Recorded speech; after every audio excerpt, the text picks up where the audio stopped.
ಬೀದರ್ ನಗರದ ಪೊಲೀಸ್ ಕವಾಯತ್ ಮೈದಾನದಲ್ಲಿ ಅಕ್ಕಾಪಡೆಗೆ ನಿಯೋಜಿಸಲಾದ ವಾಹನಕ್ಕೆ ಬೀದರ್ ಜಿಲ್ಲಾ ಉಸ್ತುವಾರಿ ಸಚಿವರಾದ ಈಶ್ವರ ಬಿ ಖಂಡ್ರೆ ಅವರು ಚಾಲನೆ ನೀಡಿ ಮಾತನಾಡಿದರು.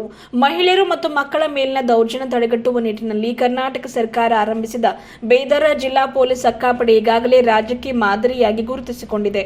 ಮಹಿಳಾ ಮತ್ತು ಮಕ್ಕಳ ಅಭಿವೃದ್ಧಿ ಇಲಾಖೆ ನೇತೃತ್ವದಲ್ಲಿ ಪೊಲೀಸ್ ಸಿಬ್ಬಂದಿ ಮತ್ತು ತರಬೇತಿ ಪಡೆದ ಎನ್ಎಸ್ಪಿ ಕೆಡೆಟ್ಗಳೊಂದಿಗೆ ಕಾರ್ಯನಿರ್ವಹಿಸುತ್ತಿರುವ ಅಕ್ಕಾಪಡೆ ಸಾರ್ವಜನಿಕ ಸ್ಥಳಗಳಲ್ಲಿ ಗಸ್ತು ತಿರುಗುವ ಮೂಲಕ ಮಹಿಳೆಯರು ಮತ್ತು ಮಕ್ಕಳಿಗೆ ಸುರಕ್ಷತೆ ಒದಗಿಸುತ್ತಿದೆ.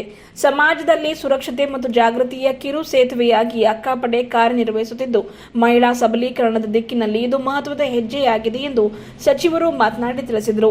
ಅಕ್ಕಾಪಡೆಯ ರಾಜ್ಯ ಸಲಹೆಗಾರರಾದ ಶೈನಿ ಪ್ರದೀಪ್ ಗುಂಟಿಯವರು ಮಾತನಾಡಿ, ಮಹಿಳೆಯರು ಸುರಕ್ಷತೆಯಾಗಿದ್ದರೆ ಜಿಲ್ಲೆ ಸುರಕ್ಷಿತವಾಗಿರುತ್ತದೆ ಎಂಬ ಆಲೋಚನೆಯಿಂದ ಅಕ್ಕಾಪಡೆ ರಚಿಸಿ ಅದಕ್ಕೆ ವ್ಯವಸ್ಥಿತವಾಗಿ ಜಾರಿಯನ್ನ ಎಸ್ಪಿ ಅವರು ಮಾಡಿದ್ದಾರೆ. ಅಕ್ಕಾಪಡೆಯಿಂದ ಇಲ್ಲಿಯವರೆಗೆ 2 ಬಾಲ್ಯ ವಿವಾಹ ತಡೆಗಟ್ಟಲಾಗಿದೆ. ಅಪಘಾತ ಆದಾಗ ಗಾಯಾಳುಗಳಿಗೆ ಆಸ್ಪತ್ರೆಗೆ ಸೇರಿಸಲಾಗಿದೆ. ಹೆಣ್ಣು ಮಕ್ಕಳಿಗೆ ಸಾರ್ವಜನಿಕ ಸ್ಥಳದಲ್ಲಿ ಯಾರಾದರೂ ತೊಂದರೆ ಕೊಟ್ಟರೆ ಅವರನ್ನು ರಕ್ಷಿಸುವ ಕೆಲಸ ಮಾಡಲಾಗಿದೆ, ಮುಂದೆಯೂ ಮಾಡಲಿದೆ ಎಂದರು. ಜಿಲ್ಲಾ ಪೊಲೀಸ್ ವರಿಷ್ಠಾಧಿಕಾರಿಗಳಾದ ಪ್ರದೀಪ್ ಗುಂಟಿಯವರು ಮಾತನಾಡಿ, ಅಕ್ಕಾಪಡೆ ಮಹಿಳೆಯರಿಂದ ಮಹಿಳೆಯರ ರಕ್ಷಣೆಗಾಗಿ ಕಟ್ಟಿರುವ ಪಡೆಯಾಗಿದೆ. ಮಹಿಳೆಯರಿಗೆ ಹಾಗೂ ಮಕ್ಕಳಿಗೆ ತ್ವರಿತ ಸಹಾಯ, ಧೈರ್ಯ ಮತ್ತು ವಿಶ್ವಾಸ ಮೂಡಿಸುವ ಉದ್ದೇಶದಿಂದ ಜಾರಿ ಮಾಡಲಾಗಿದೆ. ಅಕ್ಕಾಪಡೆಯನ್ನ ಈಗ ಡಿಜಿಟಲ್ ತಂತ್ರಜ್ಞಾನ ಮೂಲಕ ಇನ್ನಷ್ಟು ಬಲಪಡಿಸಲಾಗಿದೆ. ಈಗ ಅಕ್ಕಾಪಡೆ ಜಿಲ್ಲಾ ಮಟ್ಟದಿಂದ ರಾಜ್ಯ ಮಟ್ಟಕ್ಕೆ ವಿಸ್ತರಿಸಲಾಗಿದೆ ಎಂದು ತಿಳಿಸಿದರು. ಈ ವೇಳೆ ಹೆಚ್ಚುವರಿ SP Chandrakant Pujari, DYSP N D Sannidhi, ಸಿಪಿಐಗಳಾದ ವಿಜಯಕುಮಾರ್ ಬಾವ್ಗೆ, ಪಾಲಕ್ಷಿಯ ಹಿರೇಮಠ್, ಕೆಎಂ ಬಿರಾದರ್, ಮಹಿಳಾ ಮತ್ತು ಮಕ್ಕಳ ಅಭಿವೃದ್ಧಿ ಇಲಾಖೆ ಉಪನಿರ್ದೇಶಕ ಶ್ರೀಧರ್, ಜಿಲ್ಲಾ ಮಕ್ಕಳ ರಕ್ಷಣಾಧಿಕಾರಿ ರೂಪಾ, ಮಕ್ಕಳ ಅಭಿವೃದ್ಧಿ ಅಧಿಕಾರಿ ಶಾರದಾ ಕಲ್ಮರ್ಕ್, ಕರ್ನಾಟಕ ಅಲ್ಪಸಂಖ್ಯಾತ ಕಮಿಟಿ ಸದಸ್ಯ ನಂದೀಪ್ ಕೌರ್, ಗುರುನಾನಕ್ ಶಿಕ್ಷಣ ಸಂಸ್ಥೆ ಮುಖ್ಯಸ್ಥೆ ರೇಷ್ಮಾ ಕೌರ್, ವೆಟರ್ನರಿ ಕಾಲೇಜಿನ ಡೀನ್ ಡಾಕ್ಟರ್ ತಾಂದಳೆ, ಶಾಹೀನ್ ಶಿಕ್ಷಣ ಸಂಸ್ಥೆ ಮುಖ್ಯಸ್ಥ ಅಬ್ದುಲ್ ಖದೀರ್, ವಿಜ್ಡಮ್ ಕಾಲೇಜಿನ ಮುಖ್ಯಸ್ಥ ಸಲಾವುದ್ದೀನ್, ಅಕ್ಕಾ ಮಹಾದೇವಿ ಮಹಿಳಾ ಕಾಲೇಜಿನ ಧನಲಕ್ಷ್ಮಿ ಪಾಟೀಲ್, ಶಾಹೀನ್ ಪದವಿ ಕಾಲೇಜಿನ ಪ್ರಾಂಶುಪಾಲ ಅಫ್ರಾ ಬೇಗಂ, ಮನ್ನಳ್ಳಿ ಪೊಲೀಸ್ ಠಾಣೆಯ ಪಿಎಸ್ಐ ನಂದಿನಿ ಸೇರಿದಂತೆ ವಿವಿಧ ಶಾಲಾ ಕಾಲೇಜಿನ ಶಿಕ್ಷಕರು, ವಿದ್ಯಾರ್ಥಿಗಳು ಉಪಸ್ಥಿತರಿದ್ದರು. ಅಲೋಕೇಟ್ ಮಾಡಿ ಆ 10 ಮೆಂಬರ್ಸ್ಗೆ ಯಾವ ಥರ ಪ್ರತಿದಿನ ಏನೇನು ಮಾಡಬೇಕು, ಸ್ಕೂಲ್ಸ್ಗೆ ಹೋಗಬೇಕು, ಯಾವುದ್ಯಾವುದು ಕಡೆಗೆ ಪೆಟ್ರೋಲಿಂಗ್ ಮಾಡಬೇಕು, ಎಸ್ಪೆಷಲಿ ಬಸ್ ಸ್ಟ್ಯಾಂಡ್, ಈ ಪಾಪ್ನಾಶ್ ಕೆರೆ, ಕೆಲವೊಂದು ಸೆನ್ಸಿಟಿವ್ ಏರಿಯಾಸಲ್ಲಿ ಎಲ್ಲೆಲ್ಲಿ ತೊಂದರೆ ಆಗುತ್ತೆ ವಿಮೆನ್ಗೆ ಅಲ್ಲಿ ಹೋಗ್ತಾ ಇರಬೇಕು.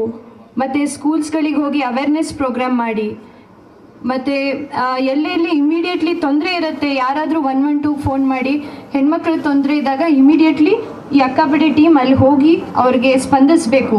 ಫಸ್ಟ್ ಹ್ಯಾಂಡಾಗಿ ಇಮಿಡಿಯೇಟ್ಲಿ ಅವ್ರಿಗೆ ಒಂದು ಧೈರ್ಯ ತುಂಬಬೇಕು, ಅವ್ರಿಗೆ ಏನು ತೊಂದರೆ ಆಗಿದೆ ಅದಕ್ಕೆ ಅವ್ರು ಸ್ಪಂದಿಸ್ಬೇಕಂತ ಈ ಪಡೆನ ರಚನೆ ಮಾಡಿ ಒಂದು ಸ್ಟ್ರಕ್ಚರ್ ಕೊಟ್ಟು 1 ವರ್ಷದಿಂದ ಅವರು ಎಲ್ಲ ಕಡೆ ಇಲ್ಲಿ ಬೀದರಲ್ಲಿ ವರ್ಕ್ ಮಾಡ್ತಾಯಿದ್ರು. ಅದರಲ್ಲಿ ನಾನೇನು ಅಂದ್ಕೊಂಡೆ, ಬೀದರ್ ಬಂದಮೇಲೆ ನಾನು ಏನು ಮಾಡಬಹುದು ಅಂತ ಸರ್ಗೆ ಒಂದು ಸಪೋರ್ಟ್ ಆಗಿರಲಿ ಅಂತ ನಾನು ಈ ಅಕ್ಕಾಪಡೆನ ಜಾಯ್ನ್ ಆಗಿ ಸ್ಕೂಲ್ ಕಾಲೇಜಸ್ಗೆಲ್ಲ ಹೋಗಿ ಅವೇರ್ನೆಸ್ ಮಾಡ್ತಾಯಿದ್ವಿ. ಅದನ್ನು ಗುರುತಿಸಿ ಇಡೀ ಸ್ಟೇಟಲ್ಲಿ ಈ ಸಕ್ಸಸ್ಫುಲಿ 1 ಇಯರ್ ಅಕ್ಕಾಪಡೆ ನಡೆದಿದ್ದನ್ನು ನೋಡಿ ಗುರುತಿಸಿ ಇಡೀ ಸ್ಟೇಟಲ್ಲಿ ಇದೇ ಥರ ಅಕ್ಕಾಪಡೆ ಯೂನಿವರ್ಸಲಿ ಇದೇ ಸ್ಟ್ರಕ್ಚರ್ ಇಟ್ಕೊಂಡು ವರ್ಕ್ ಮಾಡಬೇಕು ಅಂತ ನಮ್ಮ ಗೌರ್ಮೆಂಟ್ ಅದಕ್ಕೆ ತುಂಬ ಸಪೋರ್ಟ್ ಕೊಟ್ಟು ಈಗ ಅದನ್ನು ಇಡೀ ಸ್ಟೇಟಿಗೆ ನಾವು ತೊಗೊಂಡು ಹೋಗಿದ್ದೇವೆ. ಅದು ಒಂದು ವಿಟ್ನೆಸ್ ಏನಂದರೆ ಇವತ್ತು ಒಂದು ವೆಹಿಕಲ್ ನಮ್ಮ ಬೀದರ್ಗೆ ಬಂದಿದೆ, ಅದೇ ಥರ ಎಲ್ಲ ಬೇರೆ ಬೇರೆ ಜಿಲ್ಲೆಗೆ ಹೋಗಿದೆ. ಅದಕ್ಕೆ pure credit goes to Bidar ಜಿಲ್ಲೆ. ಇವತ್ತು ಈ ವೆಹಿಕಲ್ ಬೇರೆ ಬೇರೆ ಡಿಸ್ಟ್ರಿಕ್ಟಿಗೂ ಹೋಗಬೇಕಂದ್ರೆ ಅದು ಕ್ರೆಡಿಟ್ ನಮ್ಮ ಬೀದರ್ ಜಿಲ್ಲೆಗೆ ಅಂತ ನಾನು ಹೇಳಲು ತುಂಬ ಇಷ್ಟಪಟ್ಟು ಹೆಮ್ಮೆಯಿಂದ ಹೇಳ್ತೇನೆ. ನಾವು ಬೀದರಲ್ಲಿ ನಮ್ಮ ಅಕ್ಕಾಪಡೆ ಟೀಮ್ ತುಂಬ ಎಂಥೂಸಿಯಾಸ್ಟಿಕ್ ಆಗಿ ತುಂಬ ಉತ್ಸಾಹದಿಂದ ಕೆಲಸ ಮಾಡಿದೆ. ಇದು ಇಲ್ಲಿಗೆ ಮುಗಿಯಲ್ಲ, ಇಲ್ಲಿಂದ ನಾವು ಮುಂದೆ ಇನ್ನೂ ರೀಚ್ ಆಗಬೇಕು. ನಮ್ಮ ಹೆಣ್ಮಕ್ಳಿಗೆ ನಮ್ಮ ಅಕ್ಕಾಪಡೆ ಏನೇನು ಮಾಡಿದ್ದಾರೆ ಅಂತ ಒಂದು ಚಿಕ್ಕ ಹೇಳಬೇಕಂದ್ರೆ, ನಾವು 1-2 ಚೈಲ್ಡ್ ಮ್ಯಾರೇಜಸ್ ಸ್ಟಾಪ್ ಮಾಡಿದ್ದಾರೆ. ಮತ್ತು ಹೆಣ್ಮಕ್ಳು ರೋಡಲ್ಲಿ ಕೆಲವೊಬ್ಬರು ಆಲ್ಕೋಹಾಲಿಕ್ ಆಗಿ ಇವ್ರ ಮಕ್ಕಳನ್ನು ಇಟ್ಕೊಂಡು ಕೂತಿದ್ದ ಮಕ್ಕಳನ್ನು ನಾವು ಹೋಗಿ ಸಾಂತ್ವನ ಕೇಂದ್ರಕ್ಕೆ ಬಿಟ್ಟಿದ್ದಾರೆ. ಮತ್ತು ಒಬ್ಬರು ಅಂತರೂ ನಮ್ಮ ಅಕ್ಕಾಪಡೆ ಟೀಮಲ್ಲಿ ಒಬ್ಬರು ಅವರಿಗೆ ರೆಸ್ಕ್ಯೂ ಮಾಡುವಾಗ ಕಚ್ಚಿದ್ದಾರೆ ಕೈಗೆ. ಆ ಕಚ್ಚಿದ್ರು ಧೈರ್ಯ ಕಳ್ಕೊಳ್ಳಾರ್ದೆ ಅವರು ಅದನ್ನು ಎದುರಿಸಿ ಅವ್ರನ್ನ ಫೇಸ್ ಮಾಡಿ ಅವ್ರಿಗೆ ರೆಸ್ಕ್ಯೂ ಸೆಂಟ್ರಿಗೆ ಬಿಟ್ಟಿದ್ದಾರೆ. ಮತ್ತು ಆಕ್ಸಿಡೆಂಟ್ ಆದಾಗ ಒಂದೊಂದು ಸಲಿಗೆ ನಮ್ಮ ಎಮರ್ಜೆನ್ಸಿ ವೆಹಿಕಲ್ ಬರೋಕ್ಕಿಂತ ಮುಂಚೆ ಅಕ್ಕಾಪಡೆಯವರನ್ನು ಕರ್ಕೊಂಡು ಹೋಗಿ ಹಾಸ್ಪಿಟಲ್ಗೆ ಬಿಟ್ಟಿದ್ದಾರೆ. ಮತ್ತು ಸ್ಟ್ರೀಟಲ್ಲಿ ಎಸ್ಪೆಷಲಿ ಬಸ್ ಸ್ಟ್ಯಾಂಡ್ ಹತ್ತಿರ ಎಲ್ಲ ಚೈನ್ ಸ್ನ್ಯಾಚಿಂಗ್ ಆಗೋದು ಅದೆಲ್ಲ ಈ ಅಕ್ಕಪಡೆ ವೆಹಿಕಲ್ ಇರೋದ್ರಿಂದ ಅದು ತುಂಬ ಕಮ್ಮಿ ಆಗಿದೆ. ಮತ್ತು ಈವ್ ಟೀಸಿಂಗ್ ಆಗಲಿ, ಮತ್ತು ಪಾಪನಾಶ್ ಕೆರೆ ಹತ್ರ ಅಲೂಫ್ ಜಾಗದಲ್ಲಿ ಸ್ಟೂಡೆಂಟ್ಸ್ ಹೋಗ್ತಾ ಇರ್ತಾರೆ, ಅದೆಲ್ಲ ಕಮ್ಮಿ ಆಗಿದೆ ಈಗ. ಸೊ ಇದೆಲ್ಲ ನಮ್ಮ ಅಕ್ಕಪಡೆ ಒಂದು ವರ್ಷದಿಂದ ಮಾಡಿದಂತಹ ಸಕ್ಸಸ್ ಸ್ಟೋರಿ. ಬಟ್ ಇಲ್ಲಿಗೆ ನಾವು ಸ್ಟಾಪ್ ಮಾಡಲ್ಲ. ಇವತ್ತು ನಾವು ಫಸ್ಟ್ ಬೀದರಲ್ಲಿ ಇದು ಸೆಲ್ಫ್ ಡಿಫೆನ್ಸ್ ಟೆಕ್ನಿಕನ್ನು ಒಂದು 10 ಡೇಸಿಂದ ನಮ್ಮ ಪೊಲೀಸ್ ಅಕ್ಕಪಡೆ ಟೀಮ್ ಅವರು ಅದನ್ನು ಪ್ರೊಫೆಷ್ನಲಿ ಟ್ರೈನಿಂಗ್ ತಗೊಂಡು ಹೆಣ್ಮಕ್ಕಳು ಒಬ್ಬರೇ ಎಲ್ಲಾದರೂ ಹೋಗುವಾಗ ಏನೋ ಯಾವುದೇ ಪರಿಸ್ಥಿತಿ ಬೀಟ್ ಇನ್ ಇಂಡಿಯಾ ಅಬ್ರಾಡ್ ನೀವು ಎಲ್ಲೂ ಇದ್ದರೂ ಈ ಥರದ ಸಿಚುವೇಶನ್ ಸಂದರ್ಭ ಬಂದಾಗ ನಾವು ಒಬ್ಬರೇ ಇದ್ದರೂ ನಾವು ಧೈರ್ಯದಿಂದ ಯಾವ ಥರ ನಾವು ಎದುರಿಸ್ಬೇಕು, ಕೆಟ್ಟದನ್ನು ಏನಾದರೂ ಆದರೆ ಅದನ್ನು ಹೇಗೆ ಎದುರಿಸ್ಬೇಕು ಅಂತ ಒಂದು ಸೆಲ್ಫ್ ಡಿಫೆನ್ಸ್ ಟೆಕ್ನಿಕ್ ಅವರು ತುಂಬ ಎಫರ್ಟ್ಸ್ ಹಾಕಿ ನಾನು ಹೇಳಿದ ಮೇಲೆ 10 ದಿನದಿಂದ ಕಲ್ಕೊಂಡು ಬಂದು ಅವರು ನಿಮಗೆ ತೋರಿಸ್ತಾ ಇದ್ದಾರೆ. ಮತ್ತು ನಿಮಗೂ ಅದನ್ನು ನಿಮ್ಮ ಸ್ಕೂಲಿಗೆ ಬಂದು ಅದನ್ನು ನಾವು ಪ್ರಾಕ್ಟೀಸ್ ಮಾಡಿಸ್ತೇವೆ. ನಿಮಗೂ ಆ ಕಾನ್ಫಿಡೆನ್ಸ್ ಬಂದರೆ ನೀವೇ ಒಂದು ನಮ್ಮ ಅಕ್ಕಪಡೆ ಟೀಮ್ ಥರ ನೀವು ಕೆಲಸ ಮಾಡ್ಬೋದು. ಧೈರ್ಯದಿಂದ ಹೆಣ್ಮಕ್ಳು ನಾವು ಇಡೀ ಎಲ್ಲಿ ಹೋದರೂ ನಾವು ನಮ್ಮ ಸೆಲ್ಫ್ ಪ್ರೊಟೆಕ್ಷನ್ ಮಾಡ್ಕೋಬೋದು. ಮತ್ತು ಇದೇ ಥರ ನಾವು ಇವನ್ ಸಾಫ್ಟ್ವೇರ್ ಆಗಲಿ ಒಂದು ಇನ್ನೂ ಹೆಚ್ಚಾಗಿ ನಾವು ರೀಚ್ ಆಗೋ ಥರ ನಮ್ಮ ಹೆಣ್ಮಕ್ಳಿಗೆ ನಮ್ಮ ಗೌರ್ಮೆಂಟ್ ಸಹಾಯದಿಂದ ನಾವು ಮಾಡ್ತಾ ಇದ್ದೇವೆ, ನಮ್ಮ ಪೊಲೀಸ್ ಸಹಾಯದಿಂದ ನಾವು ಮಾಡ್ತೇವೆ ಅಂತ ನಾನು 2 ಮಾತುಗಳನ್ನು ಮುಗಿಸ್ತೇನೆ. Thank you. ಬಹಳ ಹೆಮ್ಮೆ ಅನ್ನಿಸ್ತಾ ಇದೆ. ಏಕೆಂದರೆ ಬೀದರ್ನಲ್ಲಿ ಇಡೀ ರಾಜ್ಯದಲ್ಲಿ ಪ್ರಪ್ರಥಮವಾಗಿ ನಾವು ಅಕ್ಕಪಡೆಯ ಈ ವಾಹನದ ಉದ್ಘಾಟನೆ ಮಾಡ್ತಾ ಇದ್ದೀವಿ. ಈ ಕಾರ್ಯಕ್ರಮದ ಆಯೋಜಕರು ಬೀದರ್ನ ಪೊಲೀಸ್ ವರಿಷ್ಠಾಧಿಕಾರಿಗಳಾದ ಶ್ರೀ ಪ್ರದೀಪ್ ಗುಂಟೆ ಅವರೇ, ಮತ್ತೆ ಈ ಕಾರ್ಯಕ್ರಮದಲ್ಲಿ ವಿಶೇಷವಾಗಿ ನಮ್ಮ ಕರ್ನಾಟಕ ರಾಜ್ಯ ಸರ್ಕಾರದ ಮಹಿಳಾ ಮತ್ತು ಮಕ್ಕಳ ಕಲ್ಯಾಣ ಇಲಾಖೆಯ ಒಂದು ಈ ಅಕ್ಕಪಡೆಯ ಸಲಹೆಗಾರರಾದಂಥ ಶೈನಿ ಗುಂಟೆ ಅವರ, ಇಲ್ಲಿ ಮಾನ್ಯ ಖದೀರ್ ಅವರಿದ್ದಾರೆ, ಮತ್ತೆ ನಮ್ಮ ತಜ್ಞ ವೈದ್ಯರಾದಂಥ ಉಮಾ ದೇಶಮುಖ್ರವರು, ಇಲ್ಲಿ ವೈದ್ಯರಾದಂಥ ಸಹೋದರಿ ದೇವಕಿ ನಾಗೂರಿ ಅವರಿದ್ದಾರೆ, ಹೆಚ್ಚುವರಿ ಪೊಲೀಸ್ ವರಿಷ್ಠಾಧಿಕಾರಿಗಳು, ಎಲ್ಲ ಅಕ್ಕಪಡೆಯ ಇನ್ಸ್ಪೆಕ್ಟರ್ಗಳು ಮತ್ತೆ ಎಲ್ಲ ಪೊಲೀಸ್ ಸಿಬ್ಬಂದಿಯವರ, ಮಾಧ್ಯಮದ ಮಿತ್ರರೇ, ಮತ್ತೆ ಈ ಕಾರ್ಯಕ್ರಮಕ್ಕೆ ಕಳೆ ತಂದುಕೊಟ್ಟಂತವರು ಅಂತ ಹೇಳಿದ್ರೆ ನಮ್ಮ ವಿವಿಧ ಶಾಲಾ ಕಾಲೇಜುಗಳಿಂದ ಆಗಮಿಸಿದಂತ ಎಲ್ಲ ನಮ್ಮ ವಿದ್ಯಾರ್ಥಿನಿ ಸಹೋದರಿಯರೇ, ನಿಮ್ಮೆಲ್ಲರಿಗೆ ನಿಮಗಾಗಿ ಅನೇಕ ಕಾಯ್ದೆಗಳು ನಾವು ಮಾಡಿದ್ದೇವೆ. ಅದ್ರ ಬಗ್ಗೆ ಅರಿವು ಮೂಡಿಸುವಂಥದ್ದು ನಮ್ಮ ಅಧಿಕಾರಿಗಳೆಲ್ಲರ ಜವಾಬ್ದಾರಿ ಇದೆ. ಇವತ್ತು ಕೌಟುಂಬಿಕ ದೌರ್ಜನ್ಯ ಕಾಯ್ದೆ, ಡೊಮೆಸ್ಟಿಕ್ ವೈಲೆನ್ಸ್ ಆಕ್ಟ್ ಅಂತ ಮಾಡಿದ್ದೇವೆ. ಇವತ್ತು ಬಾಲಕಿಯರ ಮೇಲೆ ಅತ್ಯಾಚಾರ ಅಥವಾ ಆಗಿದ್ದಂಥ ಸಂದರ್ಭದಲ್ಲಿ ಪೋಕ್ಸೋ ಕಾಯ್ದೆ, ಅತ್ಯಂತ ಕಠಿಣವಾದಂಥ ಒಂದು ಕಾಯ್ದೆಯನ್ನು ಮಾಡಿದ್ದೇವೆ. ಇವತ್ತೇನು ಸಣ್ಣ ಮಕ್ಕಳ ಇವತ್ತೇನು ಭ್ರೂಣ ಹತ್ಯೆ ಕಾಯ್ದೆ, ವರದಕ್ಷಿಣೆ ಕಾಯ್ದೆ, ಹಲವಾರು ಪಬ್ಲಿಕ್ ಪ್ಲೇಸಸ್ಸಲ್ಲಿ, ಕಾರ್ಯಸ್ಥಳಗಳಲ್ಲಿ ಯಾರಿಗಾದರೂ ಲೈಂಗಿಕ ಕಿರುಕುಳ ಆದರೆ ಅಂತ ಅದಕ್ಕೂ ಒಂದು ಕಾಯ್ದೆ ತರುವಂಥದ್ದು. ಎಲ್ಲ ರೀತಿಯ ರಕ್ಷಣೆ ಅದನ್ನು ಸದುಪಯೋಗ ಪಡಿಸ್ಕೊಳ್ಬೇಕು, ದುರುಪಯೋಗ ಆಗಬಾರ್ದು. ಆ ರೀತಿಯಲ್ಲಿ ಇವತ್ತೆಲ್ಲ ಕಾಯ್ದೆಗಳು ಮಾಡಿದ್ದೇವೆ. ಬರೀ ನಾವು ಕಾಯ್ದೆ ಮಾಡಿದ್ರೆ ಉಪಯೋಗ ಆಗೋದಿಲ್ಲ. ಇವತ್ತು ಕಾಯ್ದೆ ಜೊತೆಯಲ್ಲಿ ನಿಮ್ಗೆಲ್ಲರಿಗೆ ಆರ್ಥಿಕ ಶಕ್ತಿ ಕೊಡುವಂಥದ್ದು.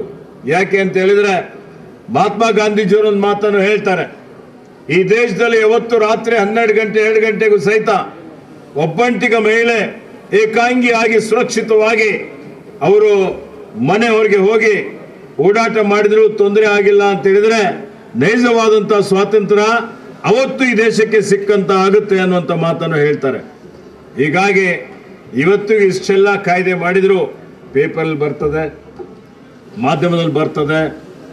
ಆತ್ಮಹತ್ಯೆ, ಕೊಲೆ, ದೌರ್ಜನ್ಯ, ಅತ್ಯಾಚಾರ, ಲೈಂಗಿಕ ಕಿರುಕುಳ ಇವೆಲ್ಲವೂ ಇವತ್ತು ನಾಗರಿಕ ಸಮಾಜದಲ್ಲಿ ಯಾರೂ ಅದಕ್ಕೆ ಪ್ರೋತ್ಸಾಹ ಕೊಡಬಾರ್ದು, ಮತ್ತು ಅದ್ರ ಬಗ್ಗೆ ಕಠಿಣವಾದಂಥ ಒಂದು ಕ್ರಮ ತೆಗೆದುಕೊಳ್ಳುವಂಥದ್ದು ಅವಶ್ಯಕತೆ ಇದೆ.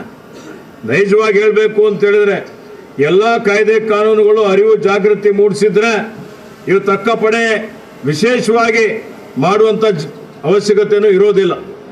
ಆದರೆ ಇವತ್ತು ಅವಶ್ಯಕತೆ ಇದೆ. ಇಂದಿಗೂ ಬಹಳ ಕಲುಷಿತವಾದಂಥ ಒಂದು ವಾತಾವರಣ ಇದೆ. ಈ ನಿಟ್ಟಿನಲ್ಲಿ ಮಹಿಳೆಯರಲ್ಲಿ ಆತ್ಮಬಲ ತುಂಬಬೇಕು, ಅವರಲ್ಲಿ ಆತ್ಮಸ್ಥೈರ್ಯ ತುಂಬಬೇಕು, ಮತ್ತು ಈ ಒಂದು ಕಿರುಕುಳಗಳು ತಪ್ಪಬೇಕು. ತತ್ಕ್ಷಣವೇ prevention is better than cure ಅಂತ ಹೇಳ್ತೀವಿ. ಇವತ್ತು ನಾವೆಲ್ಲ ನಿಗಾ ಇಕ್ಕಬೇಕು. ನಿಗಾ ಇಕ್ಕಿದ್ರೆ ಒಂದು ರೀತಿಯಲ್ಲಿ ಫಿಯರ್, ಅಂದರೆ ಅವರಿಗೆ ಭಯ ಬರುತ್ತೆ. ಯಾರು ಇವತ್ತಂಥ ಒಂದು ವಿಕೃತ ಮನಸ್ಸಿನವ್ರು ಇರ್ತಾರೆ, ಯಾರು ಅಂಥವರಿಗೆ ಅವರಿಗೆ ಒಂದು ಭಯ ಹುಟ್ಟಿಸ್ಬೇಕು ಅಂತ ಹೇಳಿದರೆ ನಮ್ಮ ಪಡೆ ಈಗಾಗಲೇ ಕವಾಯತು ಮಾಡಿ ತೋರಿಸಿದ್ದಾರೆ. ಅವರೆಲ್ಲ ಸಮರ್ಥರಾಗಿದ್ದಾರೆ, ತರಬೇತಿ ಪಡೆದಿದ್ದಾರೆ, ಉತ್ತಮವಾಗಿ ಕೆಲಸ ಕಾರ್ಯ ಮಾಡ್ತಾ ಇದ್ದಾರೆ. ಶಾಲೆಗಳಿಗೆ ಬರ್ತಾರೆ, ಕಾಲೇಜ್ಗೆ ಬರ್ತಾರೆ. ಎಲ್ಲ ಪ್ರಮುಖವಾದಂಥ ಬಸ್ ಸ್ಟ್ಯಾಂಡ್ ಇರ್ಬೋದು, ಬಾಬಾ ಸಾಹೇಬ್ ಅಂಬೇಡ್ಕರ್ ಸರ್ಕಲ್ ಇರ್ಬೋದು, ಬಸವಣ್ಣನ ಸರ್ಕಲ್ ಇರ್ಬೋದು. ಕೆಲವೊಂದು ಜನ ಕಿರುಕುಳ ಕೊಡಲಿಕ್ಕೆ ಅಲ್ಲಿ ದುಷ್ಕರ್ಮಿಗಳು ನಿಂತಿರ್ತಾರೆ. ಓಡಾಡುವಂಥ ಸಂದರ್ಭದಲ್ಲಿ ಲೈಂಗಿಕ ಕಿರುಕುಳ ಕೊಡಬೇಕು ಅಂತ ಇವತ್ತು ಆ ಮನಸ್ಥಿತಿ ಬೆಳೆಸ್ಕೊಂಡಿದ್ದಾರೆ. ಅವರಿಗೆ ತಡಿಲಿಕ್ಕೆ ಅವ್ರ ಮೇಲೆ ತಕ್ಷಣ ಕ್ರಮ ಆಯಿತು ಅಂತ ಹೇಳಿದರೆ ಇವತ್ತು ಮುಂದೆ ಬೇರೆಯವ್ರ ಮೇಲೆ ಆಗೋದಿಲ್ಲ. ಅದಕ್ಕೆ ಎಲ್ಲೆಲ್ಲಿ ನಾನು ಈಗಾಗಲೇ ಜಿಲ್ಲಾ ಪೊಲೀಸ್ ವರಿಷ್ಠಾಧಿಕಾರಿಯವರಿಗೆ ಪ್ರದೀಪ್ಗೆ ನಾನು ಸೂಚನೆ ಕೊಟ್ಟಿದ್ದೇನೆ. ಎಲ್ಲೆಲ್ಲಿ ಪೋಕ್ಸೋ ಕಾಯ್ದೆಗಳಿದ್ದಾವೆ, ಎಲ್ಲೆಲ್ಲಿ ಲೈಂಗಿಕ ಕಿರುಕುಳ ಕಾಯ್ದೆ ಇದೆ, ಅತ್ಯಾಚಾರ ಪ್ರಕರಣಗಳಿದ್ದಾವೆ, ಇವೆಲ್ಲ ಕಾಯ್ದೆಗಳನ್ನು ಸಂಪೂರ್ಣವಾಗಿ ಅನುಷ್ಠಾನ ಮಾಡಿ ಇದರಲ್ಲಿ ಭಾಗಿಯಾಗಿದ್ದಂಥ ಏನು ಆರೋಪಿಗಳಿದ್ದಾರೆ ಅವರಿಗೆ ಆದಷ್ಟು ಶೀಘ್ರದಲ್ಲಿ ಎತ್ತೆಲ್ಲಿ ಕೊಲೆ ಅಂಥದ್ದೇನಾದರೂ ಆದರೆ ತತ್ಕ್ಷಣವೇ ಟ್ರಯಲ್ ಮಾಡಿ ಅವರಿಗೆ ಶಿಕ್ಷೆ ಆಗಬೇಕು. ಕಠಿಣವಾದಂಥ ಶಿಕ್ಷೆ ಆಗುವಂಥ ರೀತಿಯಲ್ಲಿ ಪೊಲೀಸರು ಮತ್ತು ಇವತ್ತು ಏನು ಪ್ರಾಸಿಕ್ಯೂಷನ್ ನಮ್ಮ ಸಂಬಂಧಪಟ್ಟಂಥ ಅಧಿಕಾರಿಗಳಿದ್ದಾರೆ ಅದ್ರ ಬಗ್ಗೆ ಸಂಪೂರ್ಣ ನಿಗಾ ಇಕ್ಕಿ ಕ್ರಮ ವಹಿಸಬೇಕು ಅನ್ನುವಂಥ ಸೂಚನೆ ನಾವು ಕೊಟ್ಟಿದ್ದೇವೆ ಅನ್ನುವಂಥ ಮಾತನ್ನು ತಮ್ಮೆಲ್ಲರಿಗೆ ಹೇಳಲಿಕ್ಕೆ ಬಯಸ್ತಾ ಇದ್ದೀನಿ. ಇವತ್ತು ನಮ್ಮ ಸರ್ಕಾರ ಮಹಿಳಾ ಮತ್ತು ಮಕ್ಕಳ ಕಲ್ಯಾಣ ಇಲಾಖೆ ವತಿಯಿಂದ ಒಂದು ವಾಹನ ಕೊಟ್ಟಿದ್ದಾರೆ. ಇನ್ನೂ ವಾಹನಗಳು ಬೇಕಾದರೆ ತಾಲೂಕು ಮಟ್ಟದಲ್ಲಿ ನಾನು ಕಲ್ಯಾಣ ಕರ್ನಾಟಕ ಅಭಿವೃದ್ಧಿ ಮಂಡಳಿ ವತಿಯಿಂದ ಅನುದಾನದಲ್ಲಿ ಹೋದ ಸಲ 8 ವಾಹನಗಳು ಪೊಲೀಸರಿಗೆ ನಾನು ಒಳ್ಳೆಯ ರೀತಿಯಿಂದ ಸಂಚಾರಕ್ಕೆ ಇರಬೇಕು. ಎಲ್ಲೇ ಕ್ರೈಮ್ ಆದರೂ ಅಪರಾಧ ಆದರೂ ತತ್ಕ್ಷಣವೇ ರೆಸ್ಪಾನ್ಸ್ ಟೈಮ್ ಅಂತ ಇರುತ್ತೆ. ಆ ಸಮಯದಲ್ಲಿ ಪೊಲೀಸರು ಅಲ್ಲಿ ಇವತ್ತು ಹೋಗಬೇಕು, ಹೋಗಿ ತತ್ಕ್ಷಣವೇ ಕ್ರಮ ವಹಿಸಬೇಕು ಅಂತೇಳಿ ಹೇಳಿ 8 ವಾಹನಗಳು ಕೊಟ್ಟಿದ್ದೇನೆ. ಇನ್ನೂ ನಿಮ್ಮ ಏನು ಅಕ್ಕಪಡೆಗೆ ತಾಲೂಕು ವಾರು ನಿಮಗೆ ವಾಹನಗಳು ಬೇಕಾದರೆ ಪ್ರಸ್ತಾವನೆ ಕೊಟ್ಟರೆ ಅದನ್ನು ಮಂಜೂರಾತಿ ಮಾಡ್ತೇನೆ ಅನ್ನುವಂಥ ಮಾತನ್ನು ತಮ್ಮೆಲ್ಲರಿಗೆ ಹೇಳಲಿಕ್ಕೆ ಬಯಸ್ತಾ ಇದ್ದೇನೆ. ಅದಕ್ಕೆ ಈಗಾಗಲೇ ಇವತ್ತು ನಮ್ಮ ಧನಲಕ್ಷ್ಮಿ ಅವರು ಮಾತನಾಡಿ ಹೇಳಿದ್ದಾರೆ, ಇದರಲ್ಲಿ ನಾನಿದ್ದೀನಿ ನಿಮ್ಮ ಜೊತೆಗೆ, ಮೈ ಹೂನ ಅಂದಂಗೆ. ಮಹಿಳಾ ಪಡೆ ಅಂತ ಹೇಳಿದರೆ ಅಕ್ಕ ಪಡೆ, ನಾನಿದ್ದೀನಿ, ಡೋಂಟ್ ವರಿ, ಚಿಂತೆ ಮಾಡಬೇಡಿ, ನಾವು ನಿಮ್ಮ ಜೊತೆಲಿದ್ದೀವಿ. ರಾತ್ರಿ 12 ಗಂಟೆಗೆ ಬೇಕಾದರೂ ನೀವು ಕರೀರಿ. ಆ ದೂರವಾಣಿ ಕೊಟ್ಟಿದ್ದಾರೆ, ಮಹಿಳಾ ಸಹಾಯವಾಣಿ 181 112 1098 1998.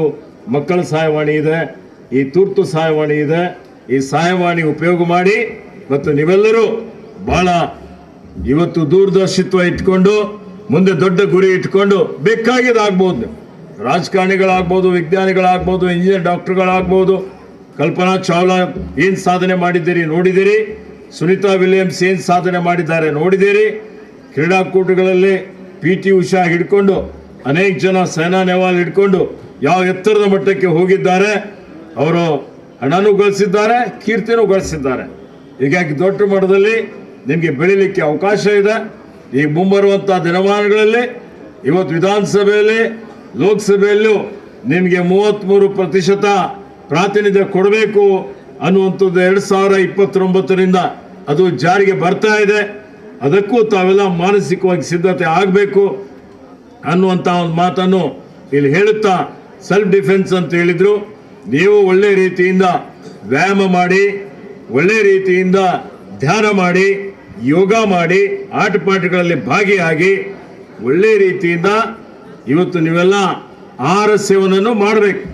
ನಾನು ನೋಡ್ತೀನಿ ಭಾಳ ಸಲ ಸಣ್ಣ ಮಕ್ಕಳಲ್ಲಿ ಬಾಲಕರು ಬಾಲಕರು ಸ್ವಲ್ಪ ದಷ್ಟಪುಷ್ಟವಾಗಿರ್ತಾರೆ, ಬಾಲಕಿಯರು ಇಷ್ಟಿಷ್ಟೇ ಇರ್ತಾರೆ. ಅವ್ರ ಹೈಟು ಇರೋಲ್ಲ, ಅವ್ರ ವೇಟು ಇರೋದಿಲ್ಲ, ಭಾಳ ಚಾಣಾಕ್ಷರಿದ್ದಾರೆ, ಎಲ್ಲ ರೀತಿಯಲ್ಲಿ ಪ್ರತಿಭಾವಂತರಿದ್ದೀರಿ. ಆರೋಗ್ಯನೇ ಸರಿ ಇಲ್ಲ ಅಂದರೆ ಏನು ಮಾಡ್ತೀರಿ?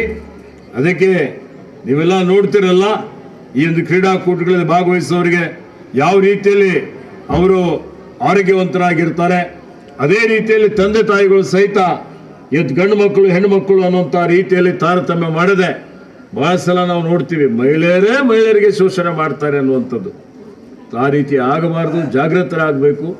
ಜಾಗೃತರಾಗಿ ಒಳ್ಳೆಯ ರೀತಿಯಿಂದ ನೀವೆಲ್ಲ ಬೆಳೆದು ಆರೋಗ್ಯಕರವಾಗಿ ಬೆಳಿಬೇಕು. ಈ ಸಮಾಜಕ್ಕೆ ಒಂದು ಒಳ್ಳೆಯ ಕೊಡುಗೆ ಕೊಡುವಂಥ ರೀತಿಯಲ್ಲಿ ನೀವೆಲ್ಲ ಮುಂದೆ ಬರಬೇಕು. ಸೆಲ್ಫ್ ಡಿಫೆನ್ಸ್ ಅಂತ ಹೇಳಿದರೆ ಯಾರಾದರೂ ಬಂದು ನಿಮಗೆ ಕಿರುಕುಳ ಕೊಡಲಿಕ್ಕೆ ಪ್ರಯತ್ನ ಮಾಡಿದರೆ ಅದಕ್ಕೆ ಹೋರಾಟ ಮಾಡಿ, ಪ್ರತಿಭಟನೆ ಮಾಡಿ, ದೂರು ಸಲ್ಲಿಸಿ, ತೊಂದರೆ ಇದ್ದರೆ ಸಂಬಂಧಪಟ್ಟಂಥವ್ರಿಗೆ ಹೇಳಿ, ನಾವು ಎಲ್ಲಿ ಇವತ್ತು ಈ ರೀತಿ ಏನಾದರೂ ನಾವು ದೂರು ಕೊಟ್ಟರೆ ನಮಗೆ ಒಂದು ರೀತಿಯಲ್ಲಿ ಅದು ಕೀಳರಿಮೆ ಇರಬಾರ್ದು. ಇವತ್ತು ಅದಕ್ಕೆ ಅನ್ಯಾಯ ಆಗಿದ್ದಾಗ ಪ್ರತಿಭಟನೆ ಮಾಡುವಂಥ ಶಕ್ತಿ ನಿಮ್ಮಲ್ಲಿ ಬರಬೇಕು. ಮತ್ತು ಅದಕ್ಕೆ ಅಲ್ಲಿಂದಲ್ಲೇ ನೀವೆಲ್ಲರೂ ಸ್ವಯಂ ರಕ್ಷಣೆ ಮಾಡಿಕೊಳ್ಳಿಕ್ಕೆ ಎಲ್ಲ ರೀತಿಯ ಸಿದ್ಧತೆ ತಯಾರಿ ಮಾಡಿಕೊಳ್ಬೇಕು ಅನ್ನುವಂಥ ಒಂದು ಮಾತನ್ನು ಹೇಳಿ, ಪ್ರದೀಪ್ ಅವರು ಹೇಳಿದರು ಈಗಲೇ, ಅವರು ಆಂಧ್ರದಲ್ಲಿದ್ದಂಥ ಸಂದರ್ಭದಲ್ಲಿ ಒಂದು ಬಾಲಕಿಯ ಮರ್ಡರ್ ಆಗುತ್ತೆ. ಮರ್ಡರ್ ಕೇಸು ನಾವು ನೋಡಿದ್ದೇವೆ, ಅನೇಕ ಕಡೆ ಈ ರೀತಿ ದೌರ್ಜನ್ಯ ಆಗ್ತದೆ. ಇವೆಲ್ಲ ತಡಿಬೇಕು ಅನ್ನೋಂಥದ್ದು, ಅದಕ್ಕೆ ಹೆಚ್ಚಿನ ಒಂದು ಆದ್ಯತೆ ಕೊಡಬೇಕು ಅನ್ನೋಂಥದ್ದು, ಅದಕ್ಕೆ ಅವರು ಹೆಚ್ಚಿನ ಒಂದು ಪ್ರಯತ್ನ ಮಾಡಿದ್ದಾರೆ. ಅವರ ಧರ್ಮಪತ್ನಿಯೂ ಇವತ್ತು ಅದರಲ್ಲಿ ಬಹಳಷ್ಟು ಸಹಯೋಗ ಮಾಡಿದ್ದಾರೆ. ಹೀಗಾಗಿ ಪ್ರದೀಪ್ಗೆ ಮತ್ತು ಎಲ್ಲ ಪೊಲೀಸ್ ಅಧಿಕಾರಿಗಳಿಗೆ, ಇಲ್ಲಿ ಹೆಚ್ಚುವರಿ ಪೊಲೀಸ್ ವರಿಷ್ಠಾಧಿಕಾರಿಗಳು ಮತ್ತು ಮಹಿಳಾ ಅಕ್ಕಪಡೆಯ ಎಲ್ಲ ಸದಸ್ಯರುಗಳು ಮತ್ತು ಈ ಕಾರ್ಯಕ್ರಮಕ್ಕೆ ಇವತ್ತು ಶ್ರೀಮತಿ ಬಲ್ಬೀರ್ ಸಿಂಗ್ ರವರ ಧರ್ಮಪತ್ನಿಯವರು ಬಂದಿದ್ದಾರೆ. ಅವರು ಉತ್ತಮವಾಗಿ ಒಂದು ಗುರುನಾನಕ್ ದೇವ್ ಶಿಕ್ಷಣ ಸಂಸ್ಥೆ ನಡೆಸ್ತಾ ಇದ್ದಾರೆ. ಖದೀರ್ ಅವರಿದ್ದಾರೆ, ಎಲ್ಲ ಸಂಬಂಧಪಟ್ಟಂಥ ಜನ ಇದ್ದಾರೆ. ಎಲ್ಲರೂ ಸೇರಿ ಕೈ ಜೋಡಿಸಿ ಒಗ್ಗಟ್ಟಾಗಿ ಮಹಿಳೆಯರ ಮೇಲೆ ಆಗುವಂಥ ದೌರ್ಜನ್ಯ, ಅತ್ಯಾಚಾರ ನಾವೆಲ್ಲ ತಡಿಲಿಕ್ಕೆ ಪ್ರಾಮಾಣಿಕವಾದಂಥ ಪ್ರಯತ್ನ ಮಾಡಿ ಸುಂದರವಾದಂಥ ಭವ್ಯವಾದಂಥ ಸಮಾಜ ನಿರ್ಮಾಣ ಮಾಡಲಿಕ್ಕೆ ಈ ಬೀದರ್ ಜಿಲ್ಲೆಯಿಂದಲೇ ಇದೊಂದು ನಾಂದಿ ಆಗಲಿ ಅನ್ನುವಂಥ ಮಾತನ್ನು ಹೇಳಿ ಎಲ್ಲರಿಗೂ ಶುಭವನ್ನು ಹಾರೈಸಿ ಎರಡು ಮಾತು ಮುಗಿಸ್ತಾನೆ. ಜೈ ಹಿಂದ್, ಜೈ ಕರ್ನಾಟಕ.